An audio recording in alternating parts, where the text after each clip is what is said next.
Nós estamos no último domingo da série Êxodo. Terminamos hoje falando só um pouco, bem por cima, de um processo inicial de libertação do povo de Deus que estava escravo lá no Egito, foi liberto por Deus e agora está recebendo instruções dele naquilo que nós conhecemos como 10 mandamentos. Nós falamos um pouco e temos falado de um Deus que se manifesta no deserto. Nós costumeiramente passamos por dificuldades, problemas, por horas ruins, e nessas horas Deus sempre se mostra presente, mesmo quando todas as circunstâncias parecem contrárias. Hoje mesmo à tarde estava conversando com uma moça que, passando por um período de dificuldade, ela disse assim: o maior problema para mim é que eu estou em dificuldade, eu estou sofrendo muito, eu clamo a Deus, mas parece que ele não está muito afim de papo. E às vezes nós passamos por situações muito parecidas com esta. É importante então nós olharmos para a Bíblia para ver o que aconteceu, como é que o povo de Deus se portou em momentos parecidos com esse, momentos em que nós nos vemos em situações muito ruins, tristes, que oprimem a nossa alma, o nosso coração.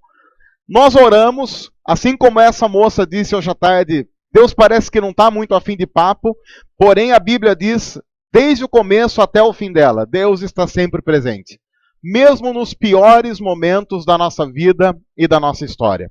Mas antes da gente continuar, eu gostaria de fazer uma afirmação importante para desmistificar algumas coisas que eu vejo muito em nosso país e também em algumas igrejas, sejam elas evangélicas ou não. Eu quero apresentar para vocês isso. Para quem não sabe, isto é uma Bíblia. Ela está gasta, porque eu queria mostrar o quanto eu leio. Então, como eu leio muito, então ela gasta. Você vê, essa Bíblia mesmo, ela tem uma semana. Mas como eu leio muito, ela já foi... Não é verdade. Eu nem sei, essa Bíblia tem, sei lá, ela tem 10 anos, ela está gasta, mas não importa, isso é uma Bíblia, ok? Que depois, quem quiser vai poder pegar na mão, passar para o amiguinho, para todo mundo ver e que isso é uma Bíblia. Mas antes da gente começar, eu queria falar algumas coisas a respeito disso. A primeira coisa que eu gostaria de deixar bem claro, isto não é um livro de autoajuda. Do tipo assim, eu estou muito mal e deixa eu ver... Opa! Nenhum dos seus soldados se cansa nem tropeça. Ou seja, entendeu? Nenhum deles cochila nem dorme. Se você passou o dia hoje meio assim com sono, tá errado.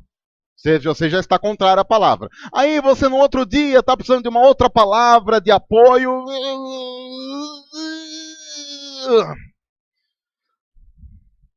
Depois Salomão colocou-se diante do altar do Senhor e toda a Assembleia de Israel e levantou as mãos para orar. O que significa? Não, que isso significa que você precisa orar mais. Assim como Salomão levantou as mãos para orar, você precisa orar, mas está orando pouco. Eu senti isso agora. Deus acabou de falar isso. A Bíblia não é isso que a gente acaba... A Bíblia não é um livro de autoajuda, do tipo, eu vou lá ler para me sentir bem, para acabar com as minhas mágoas. Qualquer pessoa que tenha um relacionamento minimamente sério com Deus e com a Bíblia, sabe que muitas vezes, quando nós terminamos de ler a nossa Bíblia, o sentimento é completamente oposto ao sentimento que nós temos como quando lemos um livro de autoajuda. Eu não sei quanto a você, mas várias vezes nós terminamos de ler a Bíblia em profunda crise. Porque a gente lê e começa a ver como está fazendo tudo errado. A gente lê nela o que Deus quer da gente e a gente fica com aquela sensação de que quanto mais eu leio, mais eu vou entrando em desespero para ver como eu deveria ser alguma coisa que eu não sou. E outra coisa, a Bíblia, conforme você vai lendo, ela não fica dizendo para você mensagens do tipo, você pode, ou você consegue. Você abre a Bíblia, por exemplo, e nunca você abre a Bíblia e vem tipo assim uma caixa de música do tipo quero que valorize o que você tem. Isso não acontece, que é a nossa música preferida, nós já cantamos aqui várias vezes, e a gente não vai cantar de novo por uma questão de bom gosto. Mas já imaginou, você abre a Bíblia e ela começa a trazer músicas que animam o coração, afagam a alma, e sei lá, sabor de mel, alguma coisa assim, porque tem uma música, como é que chama? Hã? Então, não, tem sabor de mel, é uma música evangélica, o Rodrigo, nosso assessor para assuntos de música... O que é? Não, não tem. A Ana Mari falou, mel, sua boca. Não, não é essa. Não é essa, Ana Mari. Essa é outra, de uma outra área. Não é. Ana Mari, realmente. Por favor, Ana Mari. O pior é que você não falou isso, eu estou falando isso, está no YouTube, vai ficar para o resto da vida como você tendo falado isso. Não, eu não sou maldoso, eu apenas sou pecador normal como qualquer um. A Bíblia não é um livro de autoajuda, ok? Não adianta. Você pode abrir em qualquer salmo, 91, 23.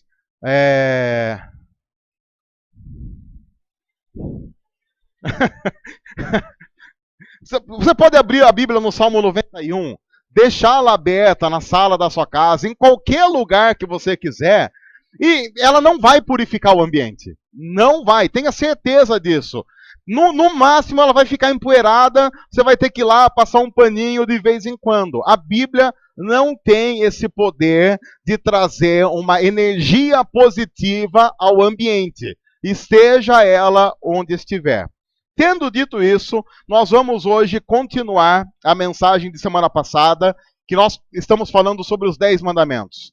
Falamos sobre os primeiros 4 mandamentos, lá em Êxodo 20, que tem a ver com a idolatria, ter outros deuses, não considerar o Deus da Bíblia como o único e verdadeiro Deus. E nós vimos na semana passada muitas possibilidades de recriação de deuses à nossa imagem e semelhança. Nós mesmos, dinheiro, sexo, a religião como um Deus e por aí vai. Bom, hoje nós vamos fazer um pouco diferente. Hoje nós vamos dar uma melhorada para o nosso lado. Nós vamos pegar os mandamentos, aqueles que restaram, continuando lá do 5º mandamento, e vamos, à medida do possível, comparar com o que Jesus falou sobre eles. Isso é importante porque vende-se a ideia, pelo menos na nossa sociedade, que Jesus é aquele cara mais ou menos assim. Ele estava com muito dó de nós. Ele olhou para nós e pensou assim, coitadinhos, eles são tão bons, tão bonzinhos e tão legaizinhos, que a gente não pode deixar eles nessa situação. Então ele veio e ele pegou o que a Bíblia dizia e colocou uma mistura de água com açúcar para dar uma acalmada na nossa situação. E aí muita gente vê Jesus assim como um mestre da paz e do amor, um guru, aquela pessoa que, mesmo que você cometa a maior atrocidade, ele vai dizer assim para você, não tem problema. Tem muita gente que acha que Jesus é mais ou menos assim, uma avó. Tá ligado, vó? Vó é assim, não importa o que o neto faça, ele nunca tem culpa. Nunca. Toda avó é assim. E todo vô é assim também, viu, Dorival? Antes de você ficar apontando para as pessoas, vô é assim. Vô é aquele tipo de pessoa, vô e vó assim, você monta a mesa do almoço, tem lá uma salada mista com tudo que faz bem. A criança senta lá, olha e fala assim, não tem confete? Claro que tem! E o vô e a avó ficam com peso na consciência por não ter colocado confete e ter colocado essa porcaria de salada. Vô e vó, aquela pessoa que vê aquela coisa no Facebook, tipo assim, prato colorido é prato saudável. Vê o prato de confete e fala, realmente, é isso mesmo que ele precisa. A gente começa a achar que Deus e Jesus funcionam como uma conspiração, uma reunião dos avós celestiais que olham pra gente com aquele olhar assim de, tadinhos, eles são tão bons. E a gente começa a olhar pro Evangelho, pra Bíblia como um todo, e a gente vai ver que a Bíblia não diz isso. Então nós vamos fazer um pouco disso hoje. Pegar o mandamento e tentar pegar, pelo menos em alguns deles, o que Jesus falou sobre o mesmo mandamento, tá ok? A gente vai começar lá em Êxodo 20, voltando de onde nós paramos na semana passada. O quinto mandamento diz assim: honra teu pai e tua mãe, a fim de que tenhas vida longa na terra que o Senhor teu Deus te dá. Até esse momento, os 10 mandamentos estão falando da nossa relação com Deus. O Senhor é o único Deus, não farás para ti imagem de escultura, guarda o dia do sábado e por aí vai.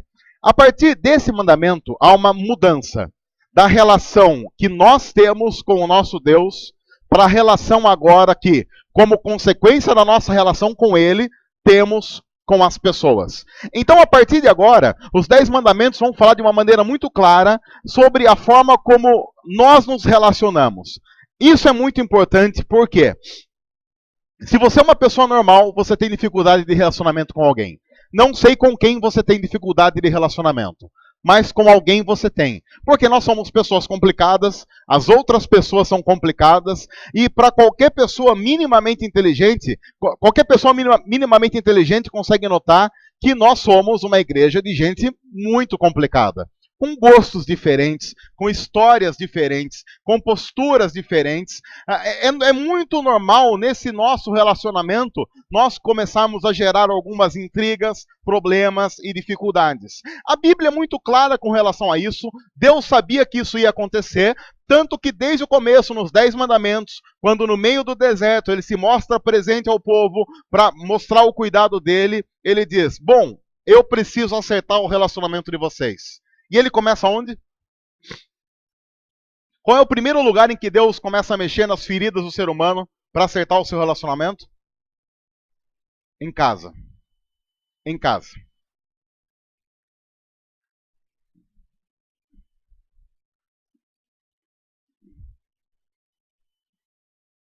Graças a Deus minha esposa não está aqui hoje. Porque ela poderia dizer muitas coisas ao meu respeito. E de como eu sou ruim. A Bíblia diz: honra teu pai e tua mãe, porque a Bíblia começa a dizer que você não consegue consertar o mundo se você não acertar o seu relacionamento dentro de casa. E eu acho que um dos grandes problemas da nossa geração é que a nossa geração tem o sonho de consertar tudo, sem tentar consertar minimamente o relacionamento com aquelas pessoas que dividem o teto com a gente. E vamos olhar com sinceridade para nós. Tem muitas pessoas aqui que estão do lado da esposa e do marido. Você pode conseguir fingir ser alguma coisa para muita gente. Mas provavelmente quem está sentado do seu lado aqui hoje conhece você. Eu vejo maridos ao lado de esposa, esposa ao lado de marido, filhos ao lado dos pais, pais ao lado dos seus filhos. Nós nos conhecemos.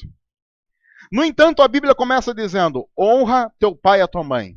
Acerte primeiramente o relacionamento e comece a trabalhar a importância da hierarquia dentro de casa. No entanto, você já notou como o nosso mundo hoje funciona de uma maneira completamente inversa àquilo que o padrão é estabelecido por Deus?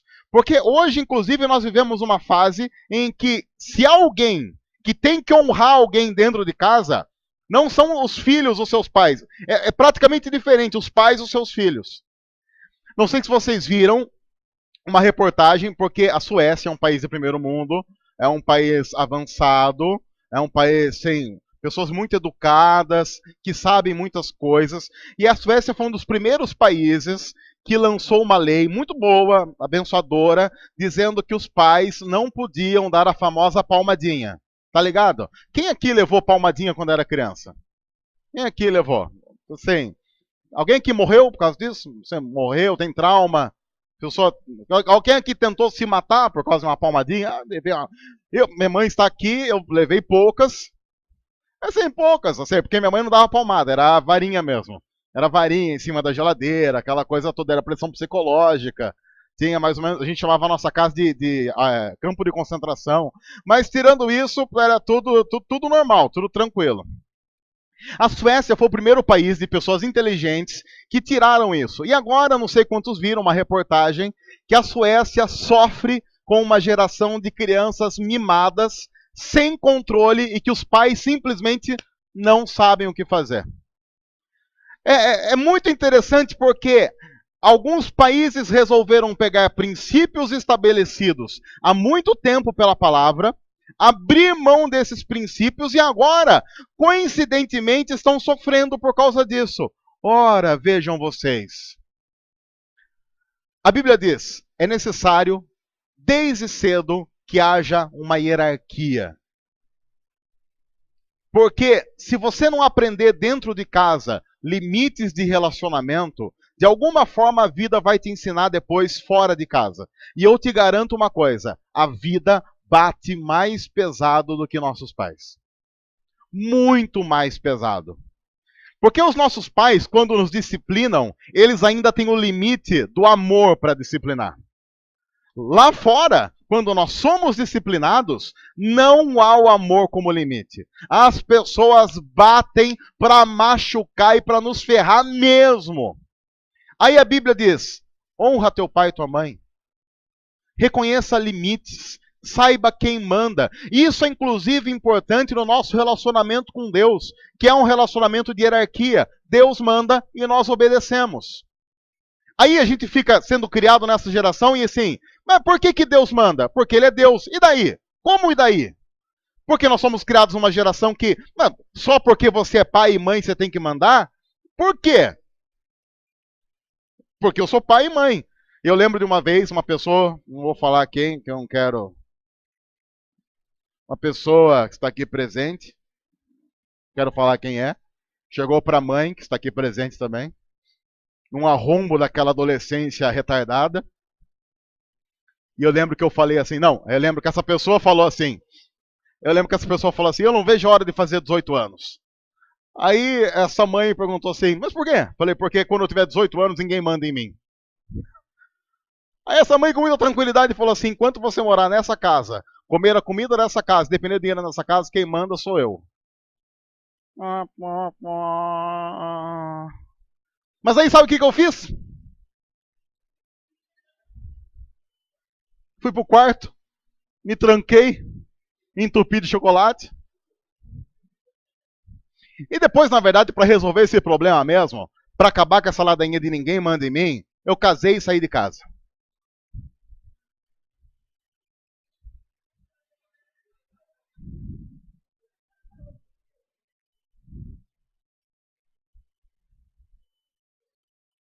Essa ilusão de que ninguém manda em nós é uma grande mentira. O que é a única coisa que a Bíblia diz? Aprenda isso desde cedo para que você não tenha dificuldades na vida. É impossível você viver de uma forma que ninguém mande em você. E se você chegar numa situação de vida em que você ache mesmo que ninguém manda em você, lembre-se que há um Deus. Os primeiros 4 mandamentos delimitaram a relação com esse Deus. Ele manda. É importante que você aprenda desde a sua casa para você não ter crise depois. Mas vamos lá. Segundo mandamento de hoje. É um mandamento fácil, porque é aquele mandamento que a gente sempre usa como argumento para falar da nossa bondade. Que é a trilogia assim, mais ou menos, eu nunca matei, eu nunca roubei, eu nunca me prostituir. É mais ou menos isso. Então você sempre diz assim, eu nunca matei, então nós temos aí o próximo mandamento, não matarás. Que é aquele primeiro mandamento que a gente olha para a Bíblia e pensa assim, ufa, até que enfim que eu não me ferrei. Até que enfim que eu consigo cumprir e que eu posso chegar diante da igreja e falar assim, eu hoje cumpri o mandamento, porque eu não matei. Roubar e os restantes já não sei, mas matar, eu sei lá, pelo pouco que eu conheço essa igreja, eu poderia dizer que 90% dela nunca matou alguém. Aí o pessoal fica assim, hã? Nossa, ó, deixa eu olhar aqui. Acho que não. Ninguém nunca aqui matou ninguém, né? Ok? Tranquilo? O pessoal veio do Rio. Que de repente, não, porque no Rio. Foi por isso que eu ia morar aqui. O pessoal do Rio reclamando na internet em 3, 2, 1. Mas então, para vocês verem como Jesus resolveu a nossa situação? Jesus fala sobre isso, Jesus faz uma análise técnica e teológica desse mandamento para nos ajudar nessa nossa sensação de que yes, we can. Veja que interessante, a gente vai para Mateus 5. Mateus 5 é o Sermão do Monte. É praticamente um resumo de tudo que Jesus pensa sobre tudo. É mais ou menos o resumo de toda a teologia de Jesus. E aí, nós vamos então fazer uma experiência de tentar piorar a nossa situação para que esse seu argumento de eu nunca matei caia por terra. Vamos lá para Mateus 5, texto bonito, gostoso, maravilhoso para a gente ler. Jesus falando, tá ok? Deixa eu dizer, se você quiser discordar, vai lá e reclama com ele. Vocês ouviram o que foi dito aos seus antepassados. E aí o que ele diz? Não matarás. Que ele tirou de onde? Lá de Êxodo 20, que nós estamos lendo. Então Jesus está tranquilo, falando, lembram que os 10 mandamentos dizem para nós? Não matarás. E aí você já deve imaginar que tem um monte de gente lá, assim, para Jesus, realmente, nunca matei ninguém, e por aí vai. E aí ele diz, e como havia também um complemento no mandamento, em outras análises de alguns rabinos e por aí vai, e quem matar estará sujeito ao julgamento. Mas eu lhes digo, aí entra Jesus, para fazer uma análise mais tranquila, mais light. Mas eu lhes digo que qualquer que se irá contra seu irmão estará sujeito ao julgamento. Também, qualquer que disser ao seu irmão racá, racá é assim, é um xingamento forte, do tipo tolo.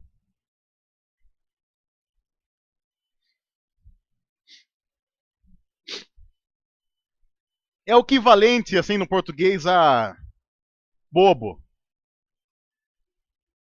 Tá? Aí Jesus está dizendo assim, vamos traduzir. E qualquer que disser para o seu irmão tonto, será levado ao tribunal. E qualquer que disser louco, corre o risco de ir para o fogo do inferno. É por isso que a gente gosta de Jesus. Porque ele fica com pena da gente, ele melhora a nossa situação para deixar a gente bem tranquilo. Ele diz que se você chamar alguém de louco, tolo, tonto, bobo, idiota, pastor, você vai ser julgado e corre o risco de ir para o fogo do inferno. Pergunta. Diante de tal análise feita por Jesus, como complemento ao mandamento de não matarás, eu gostaria que agora levantasse a mão aqui quem nunca matou.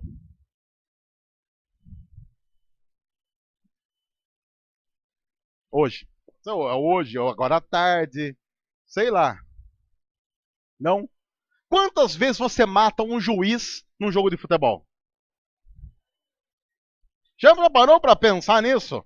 Assistindo uma novela, você mata a gente até não querer mais. Quando a gente olha para o mandamento, não matarás, pura e simplesmente lá em Êxodo, a gente pensa assim, ufa, passei. Quando a gente olha para a análise que Jesus faz do mandamento, a gente pensa, ferrou de novo. Então, o que a gente pode fazer nessa hora? A gente pode pegar, por exemplo, e ir para o próximo. Para assim, bom, não passei, mas ainda restam alguns mandamentos. Vamos voltar então para Êxodo 20. A gente faz de conta que, mas matar é normal, todo mundo mata mesmo. Eu fui lá para o ajuntamento domingo e pediram para levantar a mão quem nunca matou e ninguém levantou a mão, então eu estou igual a todo mundo. Então vamos para o próximo. Para ajudar muito você, homem, você, mulher, no seu relacionamento conjugal, trazer paz ao seu lar e bênção para a sua família. O próximo mandamento em Êxodo diz... Atenção. Não, volta um pouco, porque tem uma coisa que eu esqueci aqui. É verdade, obrigado, produção. Tem até a ver com culto, mas assim, é um pequeno detalhe que eu esqueci, acho que foi ato falho, porque eu fiquei com medo de mim mesmo. Portanto, se você estiver apresentando sua oferta diante do altar, e ali se lembrar de que seu irmão tem algo contra você, deixe sua oferta ali, diante do altar, vá primeiro reconciliar-se com seu irmão, depois volte para apresentar a sua oferta. E é mais ou menos assim, você veio para o culto, lembrou que tem coisa contra seu irmão? Não fica sem vergonhice de querer achar que você está bem com Deus se você não está bem com o próximo. Porque se você não está bem com o próximo, você não está bem com Deus. Então vai se acertar primeiro e daí você volta. Vocês querem um intervalo? Esse é o momento que no culto a gente faz um coffee break. Coffee break no culto, para dar aquela acertada, sabe como é que é? Nessa hora cabe um como é precioso. Nessa hora, vamos um como é precioso e a bem, hein? Pra gente fazer aquele. O Rodrigo, o Rodrigo toca como é precioso. Rodrigo, nós pediu um como é precioso, virou o nosso em House Matters. Aí ele falou: não, não era isso. Bom,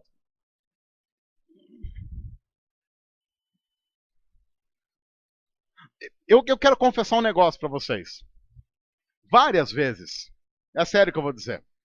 Várias vezes, no meio da pregação, no meio de uma pregação, eu lembrei desse texto e pensei assim: tomara que essa pregação abençoe alguém, porque já me ferrou. Porque no meio da pregação, eu como pastor, eu lembrei que eu tinha muita coisa para acertar com muita gente. E se eu fosse ser minimamente sincero com Deus, eu teria que parar aquela minha pregação e acertar umas paradas. Falar assim, gente, o negócio é o seguinte, grupo de louvor, vem aqui, canta umas 15 músicas enquanto eu vou resolver uns negócios. Depois de 15 músicas, se der tempo, eu volto. Eu voltava chorando, aquela coisa toda.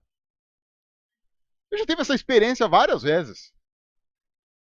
O que a Bíblia está dizendo para mim é: viu quem você é? Viu? Tá vendo? Notou? Agora sim, vamos voltar para o próximo para aliviar o nosso coração, nossa mente. Atenção, Eide, próximo. Não adulterarás. Agora já é marido falando, isso aí eu nunca fiz, hein? Isso aí. Aí já tem esposa que já olha de canto de olho pro marido, daquela coisa assim. Isso é coisa de homem sem vergonha mesmo. Aquele olhar condenatório e por aí vai.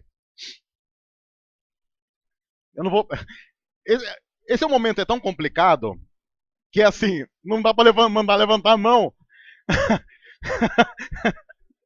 Porque a pessoa ela pensa assim, ai, mas matar alguém é tão fácil de admitir, agora adulterar ia complicar tanto a minha vida. Não, é difícil, é difícil. Eu não vou fazer essa pergunta de jeito nenhum. Por um motivo simples. A Débora não está aqui, mas ela vai assistir isso depois. Então eu não vou. Rodrigo, você tem algum testemunho a dar sobre esse assunto? Não?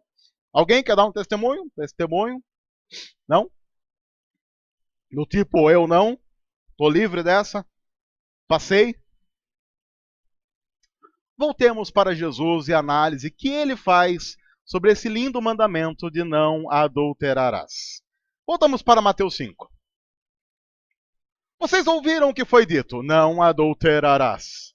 Mas eu lhes digo: qualquer que olhar para uma mulher, ou um homem, aí tanto faz, para desejá-la, já cometeu adultério com ela no seu coração. Se o seu olho direito fizer pecar, arranque o lance-o fora. É melhor perder uma parte do seu corpo do que ser todo ele lançado no inferno. E se a sua mão direita o fizer pecar, corte e lance-a fora. É melhor perder uma parte do seu corpo, inclusive a que mexe com o mouse, do que ir todo ele para o inferno. Viu como Jesus já sabia das coisas?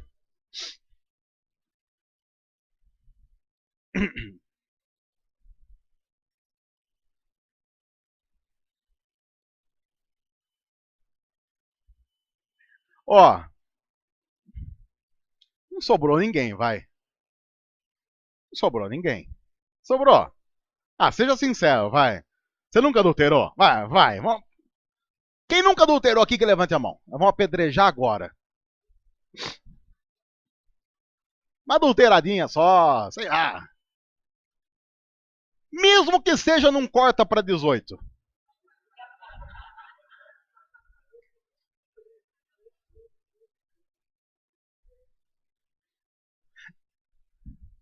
Aí fica a mulherada assim. Mulherada, seja adulterado também, vai. Fala a verdade, aquela olhadinha. É que a única coisa que mulher gosta de outras partes. Por exemplo, sei lá. Ah, ah, morreu hoje o ator lá, o Forever, não sei o que lá, que ninguém gostava, agora todo mundo gosta, só porque morreu. Que é o ator lá, o. Como é que é? Do Velozes e Furiosos. Pra quem não sabe, morreu hoje o ator de Velozes e Furiosos, o mocinho lá, o mocinho do filme.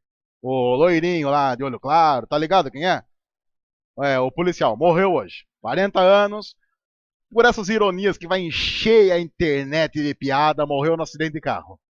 Ele tava com um Porsche, o Porsche bateu, explodiu, não sobrou nada dessa. Sobrou nem a mão direita, foi lançado e jogado fora. Eu já vi um monte de mulher fazendo comentário do tipo: ah, isso é que eu não posso falar agora, que senão o pessoal fica me cortando. Desperdício de carne. E por aí vai. Vamos ser sinceros, homens e mulheres. Deixa eu dizer uma coisa para você que está sentado ao lado do seu marido. Seu marido adulterou. Aí tem um monte de mulher assim, sabia. Mas deixa eu dizer uma novidade para você, marido. Sua mulher também.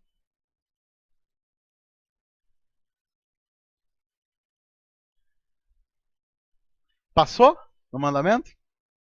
Não passou. E segundo o que o próprio Jesus está dizendo, pessoas que fazem isso o que deve acontecer com elas? Elas devem ser lançadas no fogo do inferno. Voltemos para Êxodo. Olha que tranquilidade. A gente lê a Bíblia, a gente dá uma paz no coração, né? Uma paz, uma tranquilidade. Você fica. Ai, como Deus é lindo. Vamos voltar para Êxodo para tranquilizar você. O próximo mandamento: não furtarás. Esse não tem o similar lá, mas eu quero lembrar o seguinte: esse mandamento tem muito a ver com adultério, cobiça, falso testemunho, ou seja, com toda a sequência que a Bíblia nos apresenta, mostrando que tudo está ligado e os 10 mandamentos não é aquela coisa do tipo assim, esse eu faço, esse eu não faço. Porque quando a Bíblia diz não furtarás, ela está falando num contexto todo de tudo que ela está dizendo. E o não furtarás vem no meio apenas com uma consequência de tudo que nós estamos roubando de fidelidade a Deus, de fidelidade ao próximo e também algumas coisas que a gente furta também. Ah, antes de alguém falar assim, não, mas furtar mesmo, eu não furto. Vamos conversar sobre isso em março, porque março tem declaração de imposto de renda. A gente volta a falar sobre esse mandamento no finalzinho de março, começo de abril, beleza? Ok? E aí eu já começo a ouvir mente cristã dizendo assim: eu não pago meus impostos porque eu moro num país corrupto. Funciona mais ou menos assim: já que o pessoal rouba lá, eu roubo aqui, mas aqui eu tenho direito de criticar quem rouba lá. Levando como verdadeira afirmação de que é apenas uma questão de oportunidade, mostrando que se eu tivesse lá, eu roubava também. Bom, continuando, não darás falso testemunho contra o teu próximo. É uma questão da palavra, de você ter uma palavra firme, de você ser sempre verdadeiro.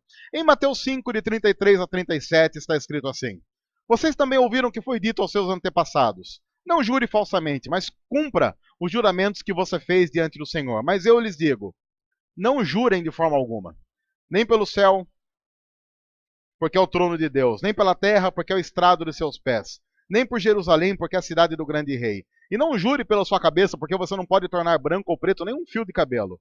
Seja o seu sim, sim, e o seu não, não. O que passar disso vem do maligno. Pessoas que precisam jurar são pessoas que não têm crédito. Porque as pessoas que precisam ficar jurando são aquelas que, em tese, tudo que ela fala é duvidoso. Por isso que a Bíblia diz: seja o seu sim, sim, e o seu não, não. As pessoas precisam saber que o que você fala é verdadeiro, que não há dúvida na sua palavra. Eu não sei quanto ao seu conhecimento, mas a maioria das pessoas que nós conhecemos não inspiram essa confiança. Sejam elas cristãs ou não. Mais uma vez, em comparação com o que Jesus está dizendo a respeito de alguns mandamentos, nós olhamos para a nossa vida e pensamos: não passei. Até agora, nós estamos em 9 mandamentos. Em quanto você passou? De 9 mandamentos. Quem aqui, como eu, bombou em todos até agora? Quem aqui bombou em todos? Eu bombei em todos até agora, não passei em nenhum. Eu, sinceramente, não tiro nota 10 em nenhum deles, nenhum. Tem alguns que, assim, vai uma nota 2 ou 3, vai, beleza. Mas lembre-se que o padrão de Deus é nota 10. Deus não é aquele tipo de ser assim, 5 passa. Não, não passa. Porque o padrão dele é a perfeição. É 10. Bombou. Vamos por último, porque daí, quem sabe, é a última chance que nos resta. Voltando para Êxodo. Não cobiçarás a casa do teu próximo.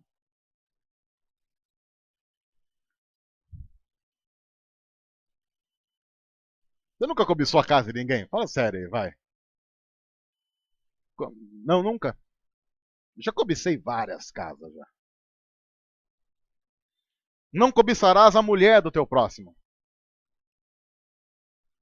Se você não passou no não adulterarás, ah, não, mas aquela era solteira. Porque o sem vergonha ele sempre tem um argumento bom, né? Ele sempre tem um bom argumento para sem vergonhice. Nem os seus servos ou suas servas, nem seu carro, fazenda, conta bancária, emprego, roupa, viagem, nem qualquer alguma coisa que o pertença. Passou nesse, passou nesse. Passou? Passaram ou não? Não? Vocês também têm raiva das pessoas que colocam viagens fascinantes no Facebook? Eu tenho raiva. Eu não xingo nos comentários, eu xingo no coração. As pessoas que colocam aquelas comidas maravilhosas, vocês não têm raiva disso? Não, só eu mesmo. Várias vezes eu olho aquelas coisas assim, viagens maravilhosas, comidas fantásticas, eu penso, não merece. Era para eu estar ali. Vocês nunca pensaram isso? Não mesmo? Eu já pensei várias vezes. Várias. Eu vi hoje um pernil. É lombo. Corrigindo. Lombo. Você viu? O que é aquilo? Xinguei. Porque não há um problema da pessoa fazer lombo. O problema é ela colocar aquela foto meio-dia num domingo. Você nota que a pessoa já faz aquilo com uma má intenção. Né? Não é. Panela especial sem cabo. Essa da avó, tem toda uma história. Você vê como você mexeu com várias pessoas aqui na sua igreja. Do tipo, essa coisa não se faz. A gente fica cobiçando, a gente pecou. Peca mesmo, a gente peca. Aí, Jesus, voltando lá para Mateus 5, ele solta uma frase no meio dessa análise toda que ele vai fazendo do cristianismo com os mandamentos. Ele solta uma frase daquelas frases assim: ah, vou soltar uma frase de efeito no meio da pregação. E veja o que Jesus diz em Mateus 5, versículo 48. Olha que tranquilidade. Jesus diz assim: portanto, sejam perfeitos, como perfeito é o Pai Celestial de vocês. Ah! Beleza! Pô, nessa hora o pessoal já fez aquela música de encerramento, foi todo mundo para casa feliz, imaginando que ia passar a eternidade no céu. Jesus acabou de falar para os pessoal assim: não, porque se você fizer isso, vai ser lançado no fogo no inferno. Fizer aquilo outro, vai ser lançado no fogo no inferno. É melhor arrancar um olho e jogar fora. Aí o pessoal já fica pensando: olho direito ou olho esquerdo? Qual que eu tenho miopia mesmo? Não, a minha miopia é pior. No olho direito é melhor arrancar o olho esquerdo. Mão direita, o cara já começa a pegar o mouse, como eu disse, com a mão esquerda, para já não ter algum problema. Que vai que é, já corta a esquerda, que não faz tanta falta assim. E aí, do meio do nada, Jesus solta a frase: seja perfeito, comparando com o Pai Celestial de vocês, que é perfeito. Ah, então tá bom. Então beleza. Ok, vambora. Olha, a gente poderia terminar o nosso culto agora, nesse exato momento, assim, do tipo, beleza, gente, já sabemos o que fazer, vamos embora, problemas resolvidos ou seu dinheiro de volta. Você vai voltar para casa hoje com a sensação de que você vai morrer no inferno. Aí vai cozinhar lentamente ainda. Não é? Quando a gente olha para a Bíblia de maneira sincera, a gente começa a olhar para a nossa situação e pensar: não deu, não deu, não passei, não consegui, não foi, não deu nessa. E aí Jesus diz: sejam perfeitos. Ninguém consegue ser perfeito. Ninguém. Os mandamentos, deixa eu dizer uma coisa importante, não foram aniquilados como muita gente pensa. Mas lá em Mateus 5,17, voltando para Mateus 5, o próprio Jesus diz uma coisa importante sobre os mandamentos e sobre a análise que ele faz dos mandamentos. Ele diz o seguinte: não pensem que eu vim abolir, extinguir a lei ou os profetas, que são os mandamentos, incluindo os 10 mandamentos. Não pensem que eu vim abolir isso. Eu não vim abolir, mas fazer o quê? Eu vim cumprir. Espera aí, isso é importante. Jesus não veio dizer que os 10 mandamentos não valem mais. Não, não, não, não. Jesus não veio dizer que todo o Antigo Testamento está abolido. Não, ele não veio fazer isso. Jesus veio cumprir tudo o que está escrito. Deixa eu fazer uma pergunta para você. Se eu perguntasse para você, existe uma pessoa que nunca adulterou? Existe ou não existe? Quem? Jesus. Jesus. Existe alguma pessoa que nunca matou? Jesus. Existe uma pessoa que tem um relacionamento pleno, mas tão pleno com Deus Pai, que pode dizer de verdade que não tem nenhum outro ídolo a não ser Ele? Ah, Jesus. Existe alguém que nunca cobiçou? Jesus.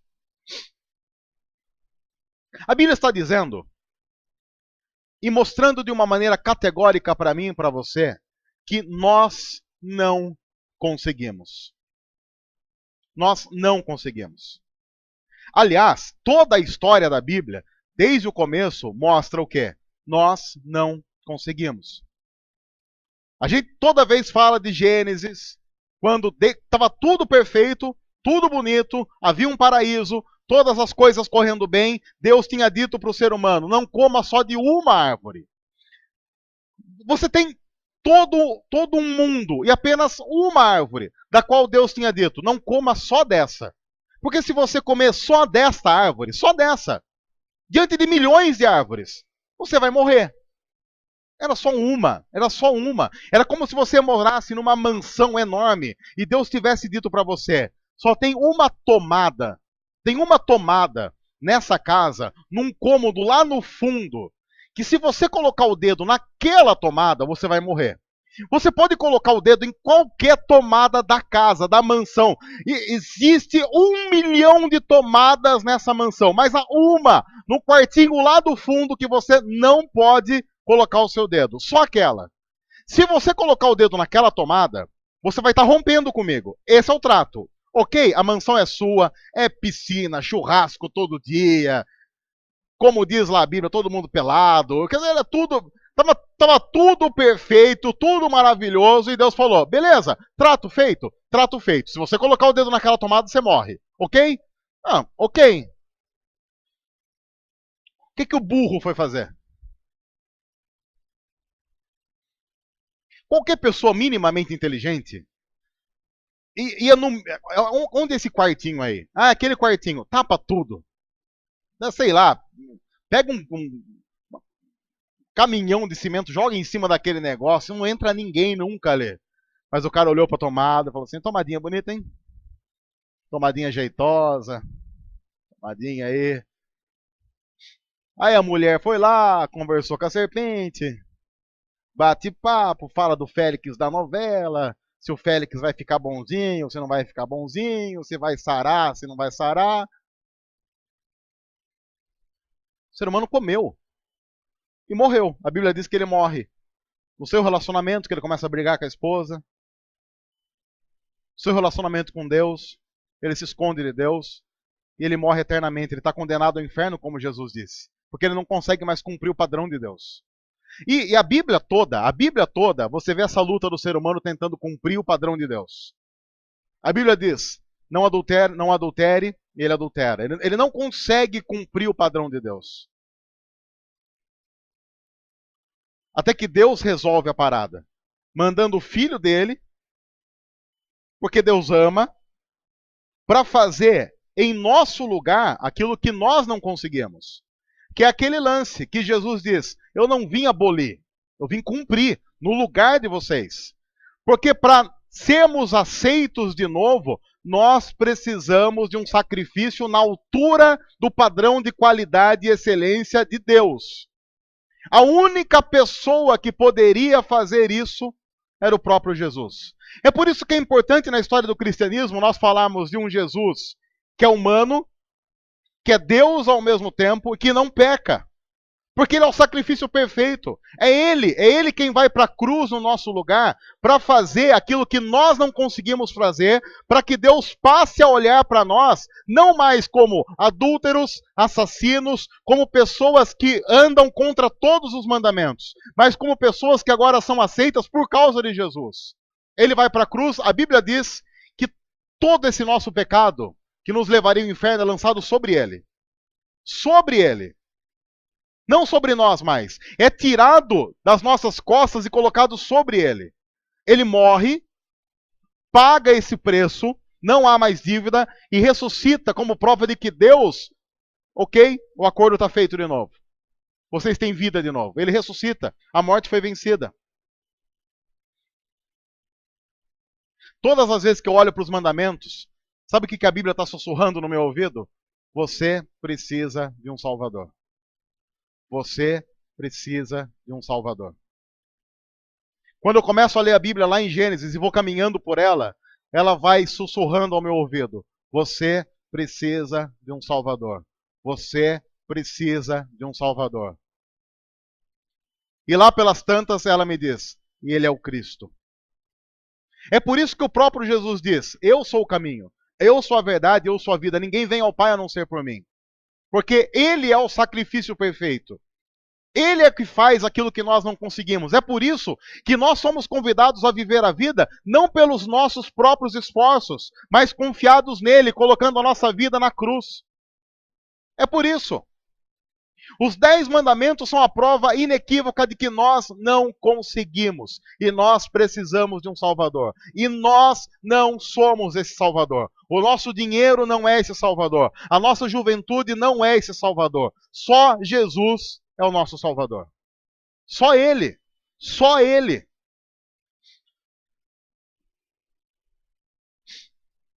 Jesus veio fazer o que a gente não consegue, para que nós possamos, através dele, sermos aceitos por Deus. É por isso que a Bíblia diz que ele nos deu o Espírito do Filho dele.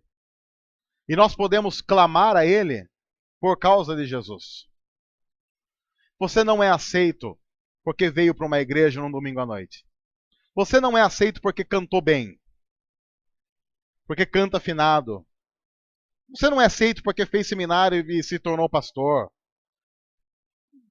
Você é aceito porque Cristo morreu. Ele é o sacrifício. O pior é quando a gente usa isso como desculpa para continuar pecando, que é o que muita gente faz. Mas o legal dessa história é imaginar que eu não sei o que você vai fazer essa semana, mas Deus resolveu que não vai te amar por causa do que você vai fazer essa semana. Deus resolveu nos amar por causa dele e de Cristo. Você provavelmente, eu vou arriscar aqui uma informação, você vai pecar na quarta-feira. Quarta-feira, dia 4 de dezembro, eu vou arriscar aqui. Palavra, recebi uma palavra agora. Você vai pecar na quarta-feira. Posso ouvir um amém? Você vai pecar na próxima quarta. A Bíblia diz de uma maneira absurda, eu acho isso absurdo. Eu, inclusive, discordo, acho que não deveria ser feito assim, mas foi feito assim, fazer o quê? A Bíblia diz que esse pecado que você vai cometer talvez na próxima quarta-feira, está onde? Onde é que ele está agora? Diz aí. Está na cruz. Ficou lá. Estranho, né? Eu sinceramente acho bem estranho. E eu quero dizer como pastor que eu tenho muita dificuldade, eu não tenho dificuldade para conseguir compreender esse processo. Não tenho nenhuma dificuldade. Mas eu tenho uma dificuldade enorme para viver de acordo com esse processo. Porque a minha tendência natural é, será mesmo?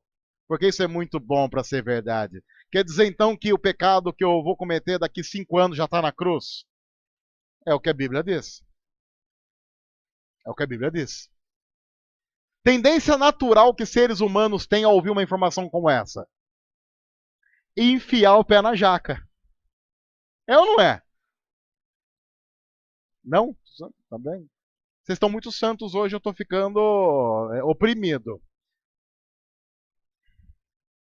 Por isso que a vida com Deus, por mais estranho que possa parecer, ela tem que ser movida não pelo medo, mas pela gratidão. É graça, é gratidão. O que me faz não querer afundar o pé na jaca nessa semana não é o fato de eu não ter vontade de fazer isso. Porque vontade eu tenho, porque a minha vontade é ruim. Mas é a vontade de Deus que deve ser maior do que a minha vontade. Eu obedeço à vontade de Deus não porque ela é natural em mim, mas porque eu sei que é o certo a fazer. Assim, eu faço o que eu tenho que fazer não porque eu me sinto bem, mas porque é o certo. E eu não posso ser movido pelos meus desejos, pelas minhas emoções e pelos meus sentimentos. Porque se isso acontece, eu teria matado alguém. Eu não faço porque Deus diz não. Notou a diferença do Evangelho?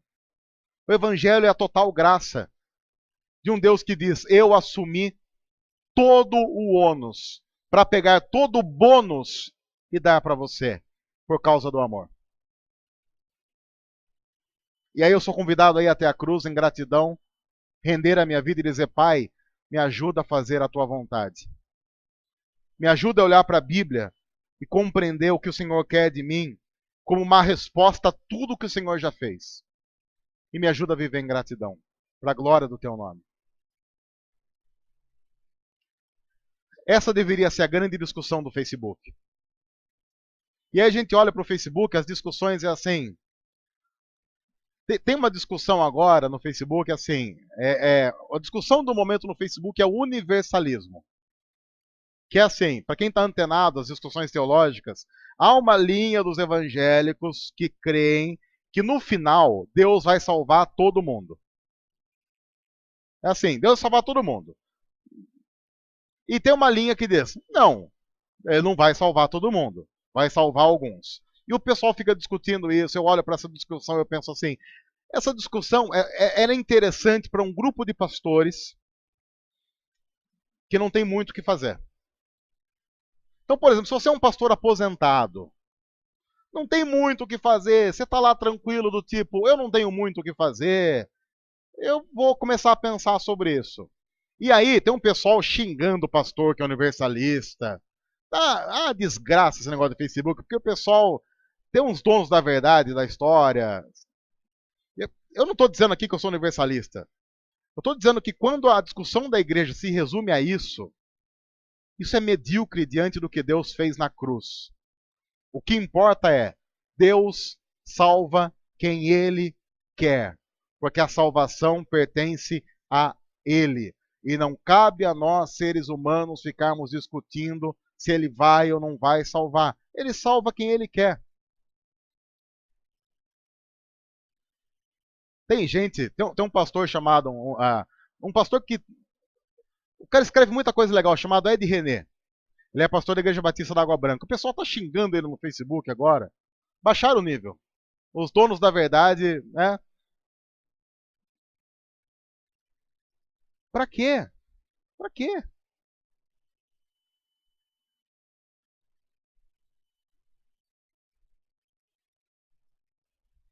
A igreja, quando se dispõe a amar pessoas e a viver para pregar o evangelho, não tem tempo para picuinha. Eu quero dizer a você, para terminar esse nosso encontro, você que é dessa comunidade e que sofre acusações por ser dessa comunidade, das mais diversas, do tipo, pegar as mais sim, as mais legais, que no culto a gente fuma maconha, essa é a mais legal disparada. Essa é a mais legal disparada. É sério. É disparada a mais legal. É sério mesmo, o pessoal. Essa eu achei legal, essa. É, no culto, sim. É o que o pessoal falava, que se você entrasse aqui era tudo meio esfumaçado. Não, essa é boa. Não é verdade, mas é legal. A informação é legal. Outra, assim. É. O pessoal já ia perguntaram para a produção se era uma comunidade naturalista. Se inscreveu pelo site para vir morar aqui. Que assim, era uma comunidade de gente pelada. Sinal alternativa, uma coisa nojenta. Imagina os presbíteros nus.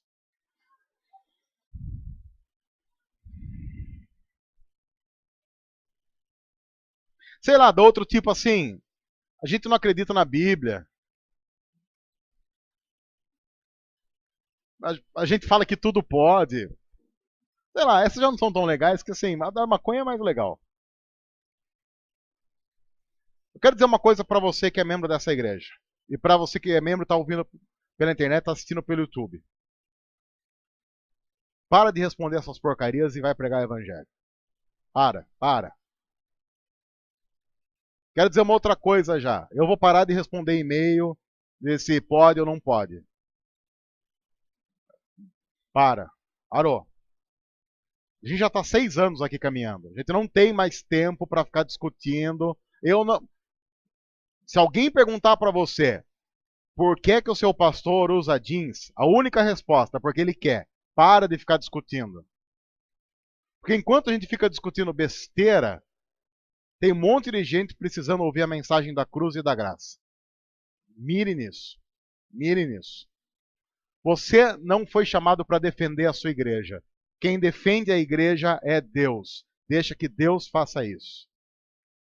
Apenas olhe para o evangelho de maneira sincera, dizendo: eu não consigo, eu preciso de um Salvador. Nós precisamos de um Salvador. E esse Salvador não é o ajuntamento, é Cristo. Não é o ajuntamento, é Cristo. Que Ele tenha misericórdia de nós, que Ele nos abençoe e nos guie para um evangelho onde nós tenhamos a consciência de que é graça, de que Ele salva quem quer, como quer e para a glória dele. Amém? Vamos orar? Vamos ficar em pé? Esticar as canelas aí? Deus, obrigado por tua palavra.